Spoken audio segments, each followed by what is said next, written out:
சிவபக்தியில் திளைக்கும் ஒருவருக்கு அன்றாட வாழ்க்கை என்பது வெறும் கடமையல்ல, அது ஒரு தவமாகும்.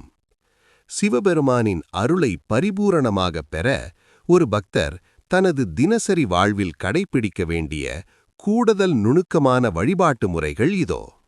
1. பிரம்ம முகூர்த்த வழிபாடு. காலை 4:30 மணி முதல் 6 மணி வரை. சிவ தியானம். எழுந்தவுடன் கண்களை மூடி இதயக் கமலத்தில் ஜோதி வடிவாக சிவபெருமான் இருப்பதாக கருதி சில நிமிடங்கள் தியானிக்கலாம். திருமுறை ஓதுதல். தேவாரம், திருவாசகம் அல்லது திருவிசைப்பா ஆகியவற்றில் ஒரு சில பாடல்களையாவது காலையில் பாராயணம் செய்வது இல்லத்தில் தெய்வீக அதிர்வுகளை உண்டாக்கும். 2.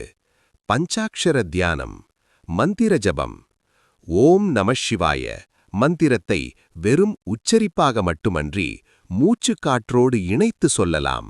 முறை: மூச்சை உள்ளிழுக்கும்போது நம என்றும் வெளிவிடும்போது சிவாய என்றும் மனதிற்குள் எண்ணுவது நுரையீரலுக்கும் மனதிற்கும் வலிமை தரும். உருத்திராட்ச மாலை. 108 மணிகள் கொண்ட உருத்திராட்ச மாலையைக் கொண்டு ஜபம் செய்வது பல மடங்கு பலனை தரும். 3. உணவு மற்றும் உபவாசம்.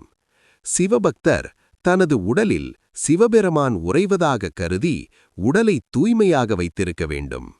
புலால் தவிர்த்தல். முழுமையான சிவபக்தியில் ஈடுபடுபவர்கள் அசைவ உணவுகளை தவிர்ப்பது ஆன்மீக முன்னேற்றத்திற்கு உதவும். பிரதோஷ விரதம்.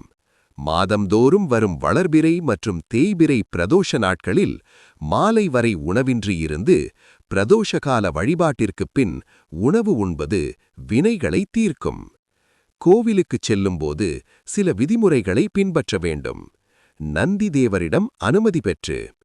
கோவிலுக்குள் நுழையும் முன் நந்தி தேவரிடம் மனதார அனுமதி பெற்று பின் மூலவரை தரிசிக்க வேண்டும். அமைதியான பிரதட்சிணம்.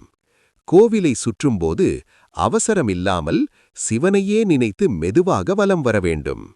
இல்லத்தில் சிவபூஜை செய்யும் முறை. வீட்டில் சிவலிங்கம் அல்லது சிவனின் படம் இருந்தால் பின்வருவனவற்றை செய்யலாம். வழிபாட்டுப் பொருள், பலன்கள். தண்ணீர் அபிஷேகம்.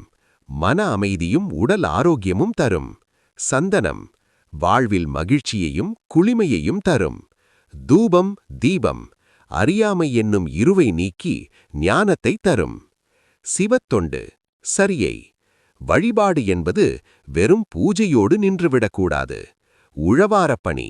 உள்ளூர் சிவன் கோவில்களில் தூய்மை பணிகளை மேற்கொள்வது மிகப்பெரிய புண்ணியமாகும். அடியார் சேவை. சிவபக்தர்களுக்கு, அதாவது சிவன் அடியார்களுக்கு உணவளிப்பதும் அவர்களுக்கு உதவுவதும் சிவபெருமானை நேரடியாக வணங்குவதற்குச் சமம்.